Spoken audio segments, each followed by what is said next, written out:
What is going on, guys and girls? Before we start, I just wanted to quickly say that the sale is still going on for another 24 hours. So if you haven't joined yet, click the link in the description and use one of the code Turkey Year or Turkey Month to get up to 30% off.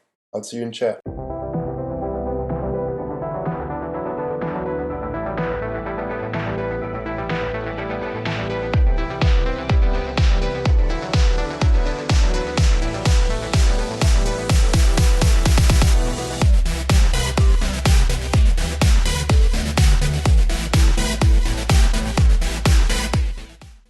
What is going on, guys and girls? It's the Short Bearer, and today we're going to go over the month of January.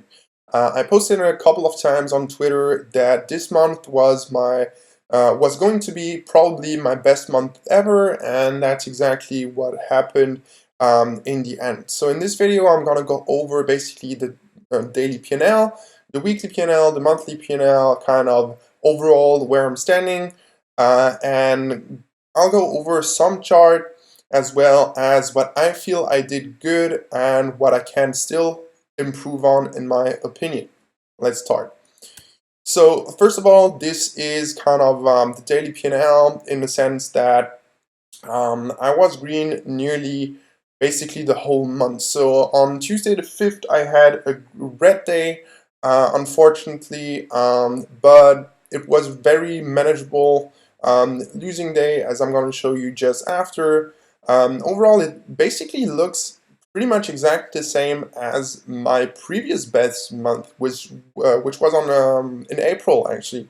April I had one losing day as well, which was I think on the 10th on that month, so near the the first 1/3 of the month. Same thing with November, kind of at the start of the month, and found we had found consistency a bit more, and got a good feel for the action that we got overall. So we had a lot of dilution plays, we had a lot of volatility, we had a really good amount of overextension, and in general, just a lot of clear dilution, less, small caps, algo like on ATOS, SNLO, and so on, which we actually got on HEPA this week, the first time since, a couple of weeks, if not months.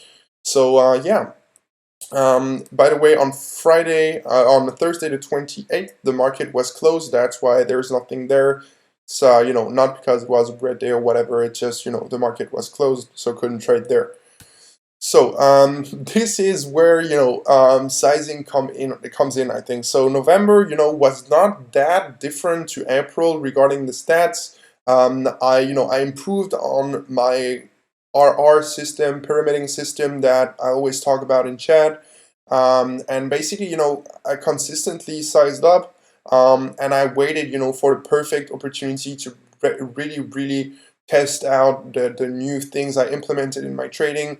And yeah, this is the result. I beat my best month by, I believe, more than twice, which was April before that. We started out with a slow September 2 months ago, and then October was a pretty good month. That the action started really picking up. And well, this month, best month ever. So yeah, worked pretty well, and I'm gonna go over exactly what worked so well, because I feel like so the guys in chat, of course, they get the really routine videos about everything, me recapping the live audio and so on and so on.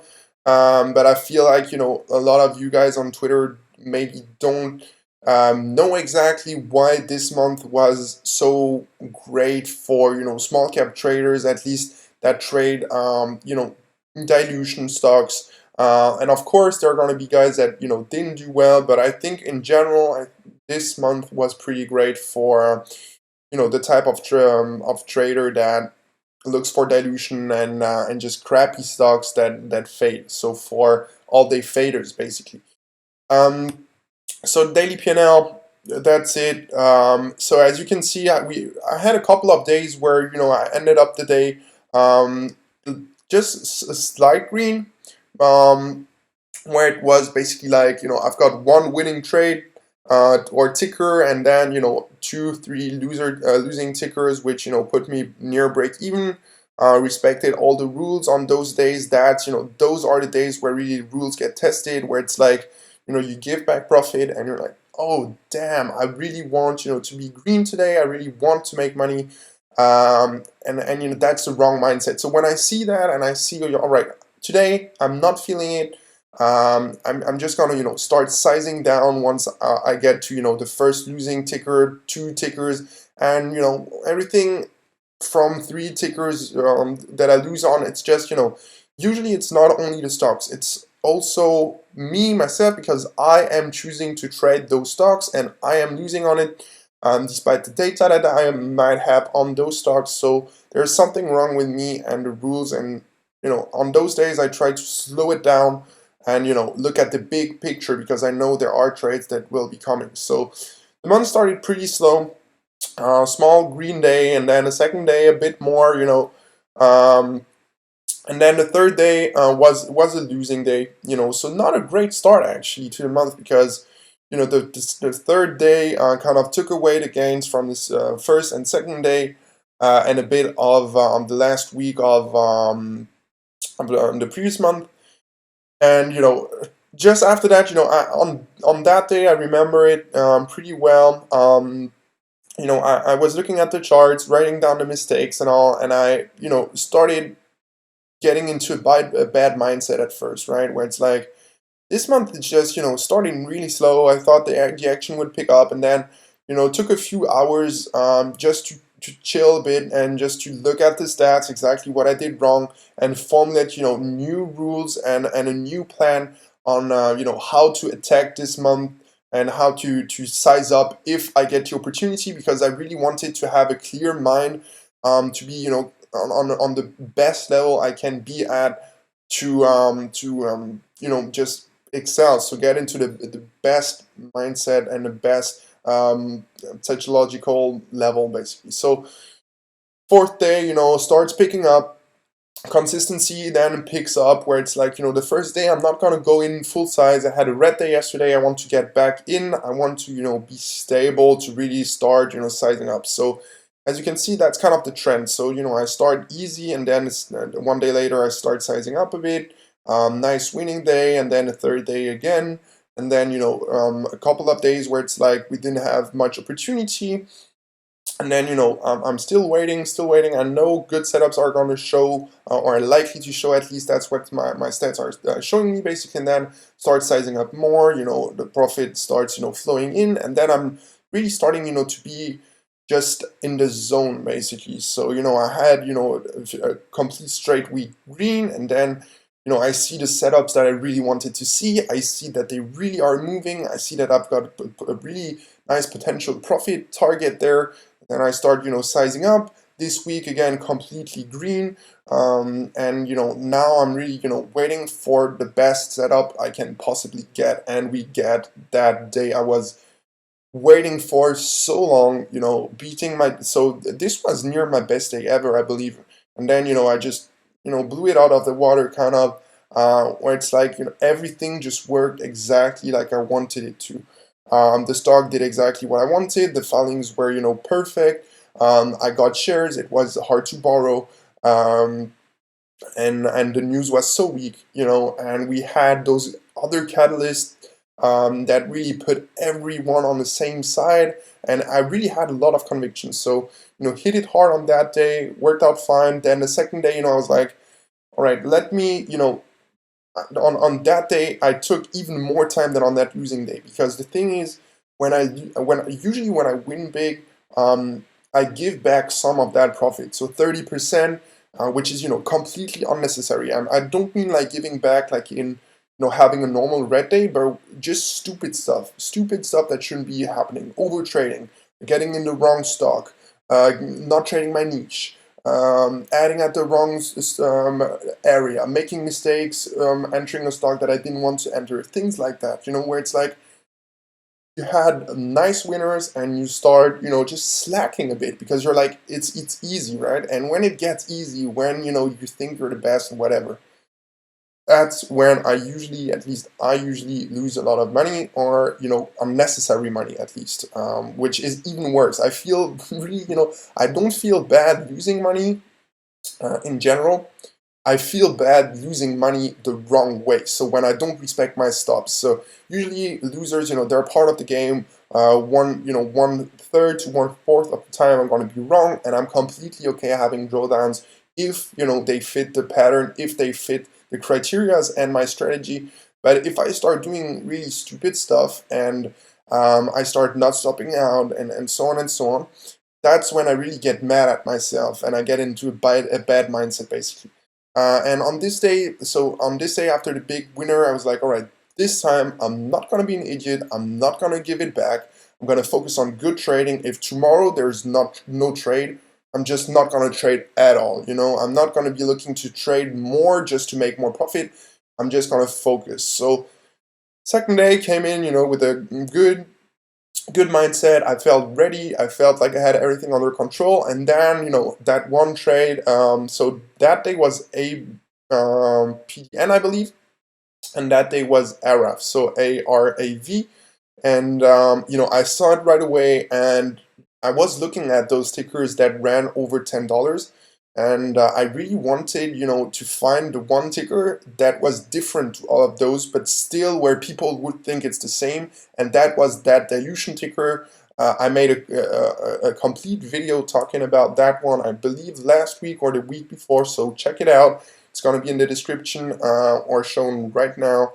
And yeah, for the rest of the month, took it slow after those nice days, tried to stay consistent, and then, had a really nice winning day here last Tuesday. Yeah, on Tuesday, that was that day.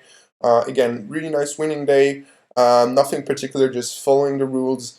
And yeah, closed out the day really, really happy, basically. And the month, of course, really, really happy. So next, this is the P&L curve. So as you can see, that red day basically represents this here, so this small dip. And that's why I really wanted to show both perspectives, so that daily P&L and also that P&L curve, because you can't get really an idea of what consistency can do for you until you really see it add up. Consistency is the number one aspect in trading for me. That's what enables you to even get to that stage where you can really size up and just maximize basically. And yeah, that's what we got. So as you can see, just small green. So that line that almost looks like horizontal, right? But small green days, and then that one red day, and next day reclaim completely, really fine. And from there on, just consistently sizing up and taking advantage of just the action that we saw. This is the cumulative P&L, as you can see, from the start of this year. So as you can see right here, that's kind of the same idea as here, winning days, and also like nice winning days, right? But I started sizing up as the year started, and yes, really, this consistency, looks really nice. It's all green and all, but usually, I'm gonna have more red days, right? I'm gonna have 2, 3, 4 red days, and what really matters is staying consistent despite those losers. Just keep on reflecting at the end of the day, keep on looking for the mistakes, and really trying to improve the trading. And as the trading improves and as you win, just size up. That's what I'm trying to do at least. And so started sizing up, it started working, and as you can see, it just starts going sideways consistently, waiting for the best time to hit it. April was really nice, so that time period here where it really started.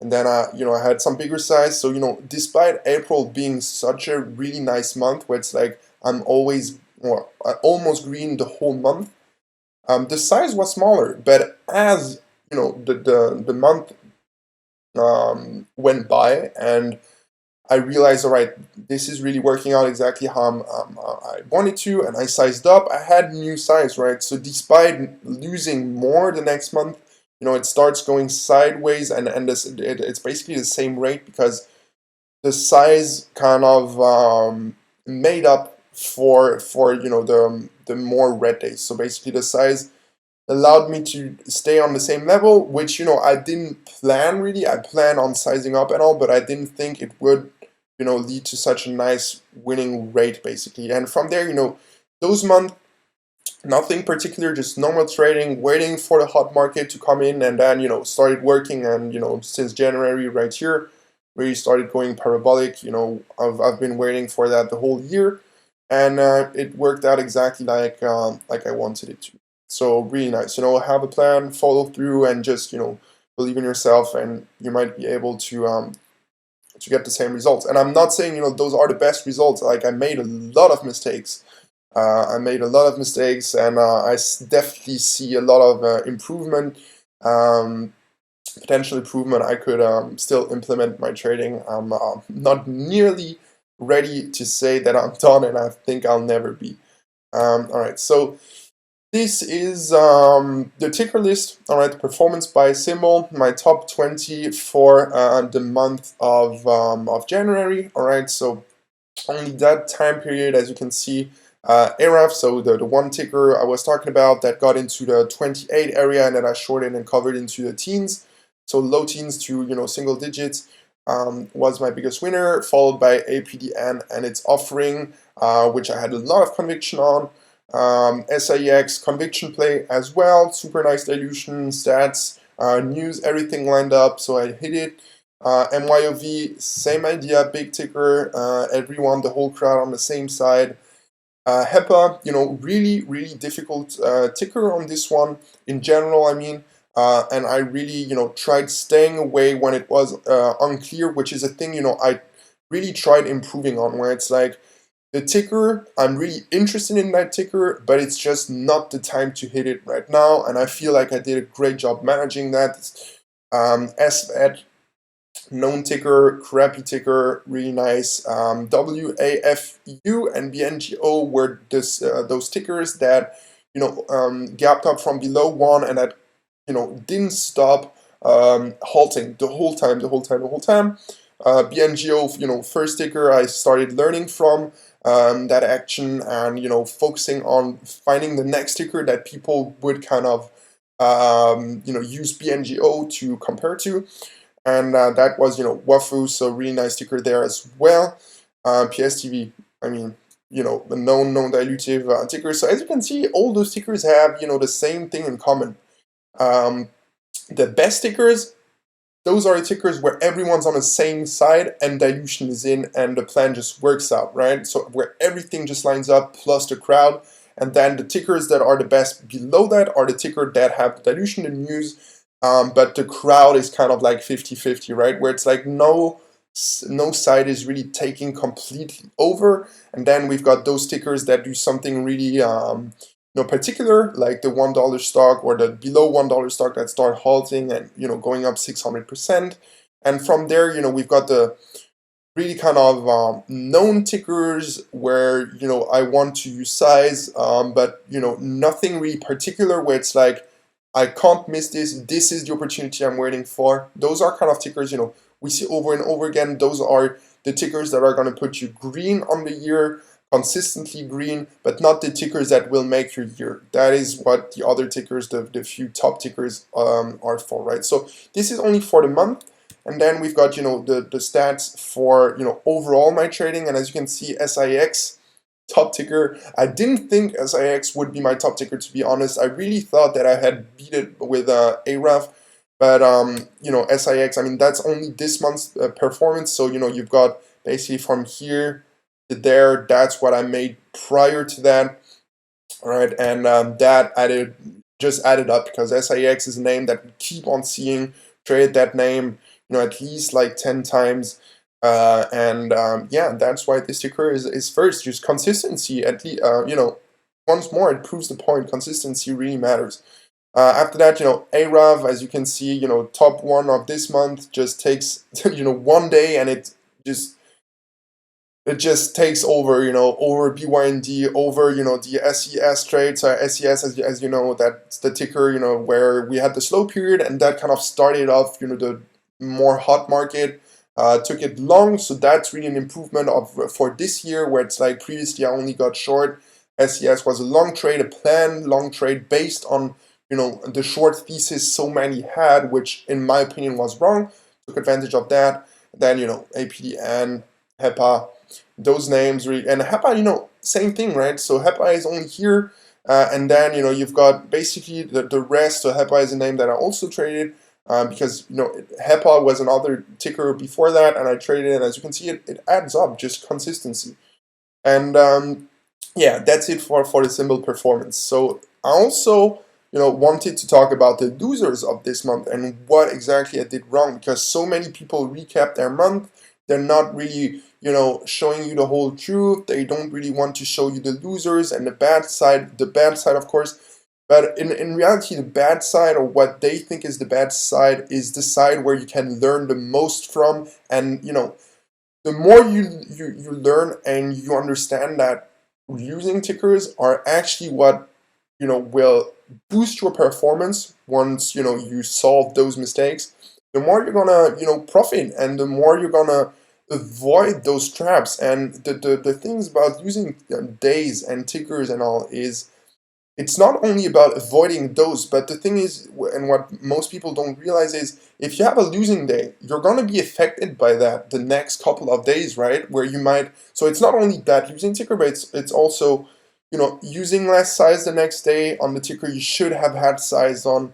The confidence level goes down, maybe the focus level, you didn't sleep well, and so on and so on. So, a losing ticker is not only about the loss itself on that ticker, but it's also about all the other stuff that happens after that, the mental state, and just in general, right? So CI, just that's really the ticker I'm the most disappointed in. It's not a big loss, right? It's like one I think 1/10 or a bit more than that, 1/15 of my biggest win this month, right, on ARAV. But what really is so bad is because I can't remember exactly what I did, but I think I got long on that one, and I knew about the dilution. I knew the kind of the dilution itself had stopped a bit, so the structure changed, which I thought they might use to push it up a bit more than usual. They didn't, and I had to cut it, and I just overtraded on that ticker. So I'm going to go over the mistakes themselves and the rules that I broke just after, but I broke a couple of rules. Now, NXTC, other ticker, what did I do wrong on that one? I didn't respect my rule with tickers over $10. CCXI, same thing. So as you can see, the losing tickers are the tickers I didn't respect my rules on. It's not, just luck or like randomness. It's I broke my rules. I knew I knew I broke them, but I just got emotional. It didn't happen much this month. I mean, you see it, right? But it shouldn't have happened at all. That's the thing. Then CNST ticker over $10. So as you can see, 1, 2, 3. So 1, 2, and 3 tickers over $10. I lose on. AMRN, I believe it's the same thing. Can't remember exactly what the price is right now. And then crab ticker. So here under $1. So same rule with like the price of the stocks I want to trade. And yeah, the other tickers, I mean, that's kind of like break even-ish kind of it's kind of only break even. So right there, it's kind of either I was red, had a couple of green trade as well, and kind of added up to basically nothing, or the losing days where I'm up and then I have a couple of losers and I just decide stop here. I don't want to be red on that ticker. I'm not doing a great job, and I'd rather just cut it. Alright, so that's it about the performance. I'm going to talk about the mistakes more in depth just in a bit. So I'm going to show you the 3 best tickers of this month. So APDN, shorted after hours basically in here. Alright, held it overnight. We got the offering, and I started covering a bit into the wash here, and the rest basically at the end. So that was a 68% win on this one for a nice, I think, $10 win per share.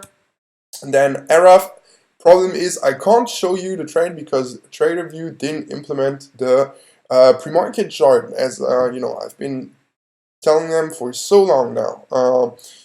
So So right here, started in, got stopped out at first, so I trimmed actually, didn't get stopped out, and then I added back everything, added on the way down, had my first cover into the 17 area, and then added more into the open, covered some, spiked back up, I added, and then I covered into the wash, near 10.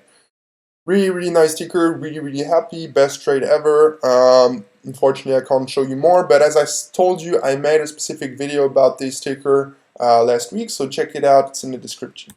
Next one, SAEX, really nice ticker, third ticker, just a lot of conviction. Was watching the open because I thought they might do something really, specific, which was, just dump at the open. It had exactly the same setup as on NXTC, no, not that one, AKTX. Yeah, I believe AKTX had exactly the same setup where it's like they start making it go sideways pre-market, holding it up, making it look strong, basically using that low volume to stay low on their position size. And at the open, everyone thinks it's going to spike, but no one's, so they think everyone's going to buy, but there's no real buying coming in. They stuff it and then they start selling, but like really, really aggressively, where every offer absorbs, and that's exactly what we got. So I had one half from pre-market, from just here 455 something, not much higher, and as soon as I saw it, not having any buying power, no volume, no nothing, basically coming in, I hammered full size everything I had regarding the locates because I knew it was hard to borrow. So once it gets down, it's going to have a really hard time to bounce. And got down completely, bounced, top ticked it right here. So I located more, I got more shares. I tried locating all the way down, couldn't make it, and I got my locates, I think, right here. One wave, two wave, exactly what I wanted to see for an ad, near resistance, near the $0.5 number. So added more size here, I think 50% more, and then waited the whole day for an exit signal, which we got right here as basically offers got. So, it was heavy the whole time, the offer is absorbing, hidden, and then, you've got that 7,000 share ask showing there, and then it gets taken out. At first, nothing happens. Another one of 15K comes in, gets taken out right away. So that tells me, shorts might be looking for liquidity basically to get out, or longs possibly trying to get it up.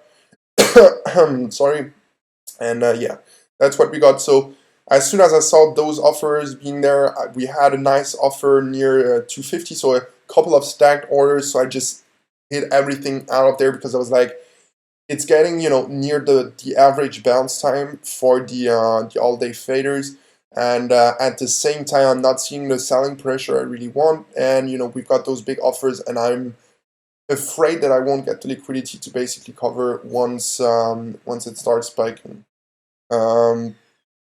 From there, improvements over the past, what I feel like I did great this month was using more size. So as I told you, I was looking to size up the whole year and really get the best kind of best environment to really size up, and I felt like I was ready to really size up into those patterns. I feel like I did a great job doing that.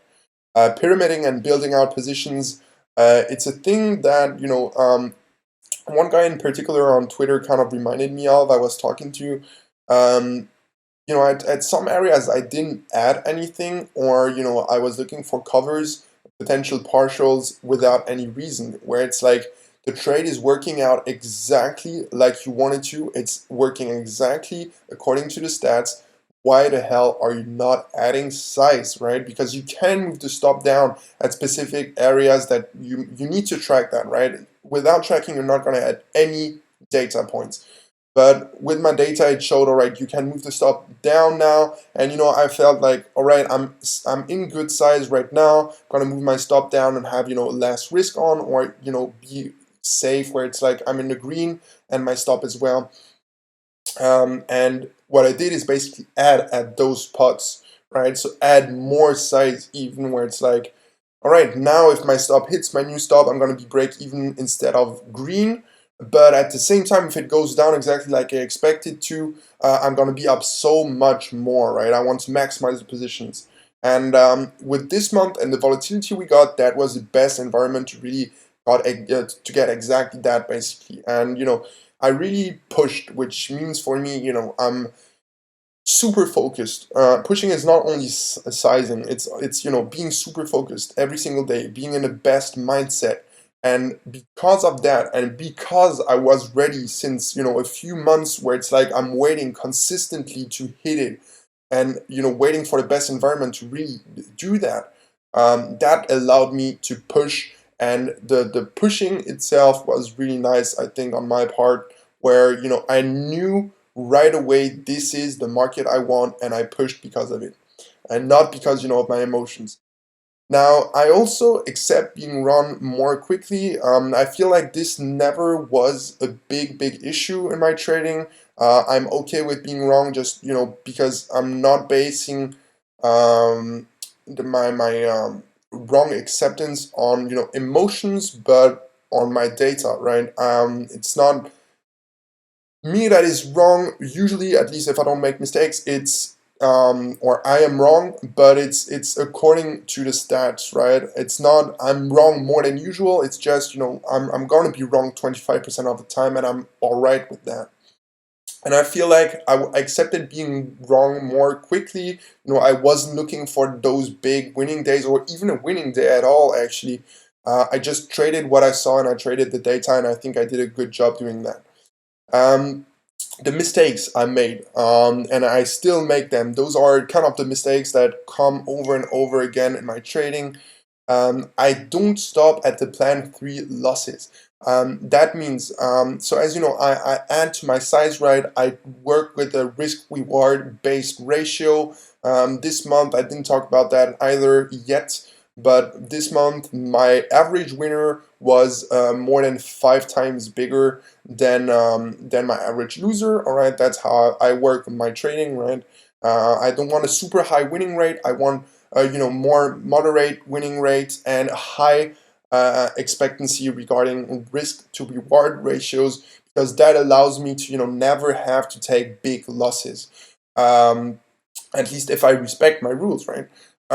So when I start in, I usually don't have huge size. On some tickers like SIEX and so on, I really size in big at once because I know exactly my stop is super tight. But usually my first starter size, or the size that I get it into before adding, is usually smaller. And sometimes I get stopped out, right? And usually if the stock is doing so, if I make money on a stock, it's going to be working right away or at the second attempt, and everything going over 3 attempts is usually when I lose, right?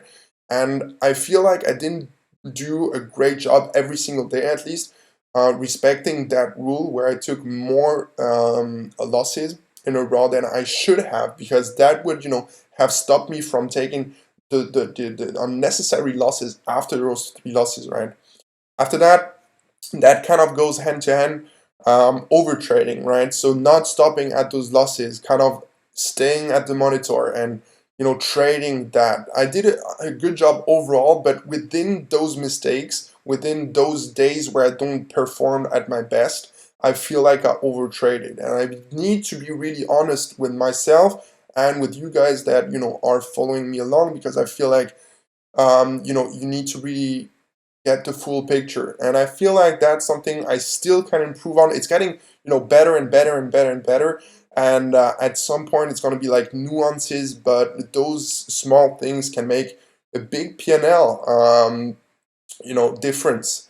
Not as a whole, but like as you size up, as you get more wins and all, it really makes a difference of thousands, 10,000 of dollars at some point. Undersizing on certain stocks. Again, I feel like I did a good job pushing, but at the same time, I caught myself a couple of times here and there where I could have added more size, and I decided not to. I'm still not sure, because it was a couple of weeks ago, if it was conscious. So if I really knew that I should be adding there, or I just, missed it basically. So I missed it and then it got down, was too late, I couldn't locate, whatever, right?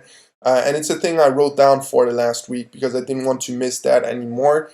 The last mistake, not respecting my niche. This was the biggest problem this month, and a problem that I have here and there throughout the year, where it's like I am super consistent, I am doing exactly what I want, and I still make those mistakes. So for that, it's basically what I talked about. My biggest losers this month all came from not trading my niche, trading stocks that are over the usual range, from $1 to $10. So it doesn't matter if it's under or over. Those are the stocks I lose the most money on, and I keep on doing the same thing over and over again. Now I've got some rules, to really respect. This is the rule I feel like I broke the most, but at the same time, there are exceptions, right? So a ticker that moves from $7 to 30 is not the same as a stock that gaps up from 27 to 29, all right? And there are nuances and things I can do within those stocks over $10. APDN that moves from 5 to 30 to 20, I mean, so to 18, I believe. All right, that is going to be it for today. I hope you liked the video and the explanation and you took something along. If you have any questions, please don't hesitate to ask me in the comments. And as I told you before, I am part of the Mad as Money community where I moderate on a daily basis. If you want to learn more about my approach or the approach of our other moderators, please tell me, and yeah, I'll look forward to see you in chat.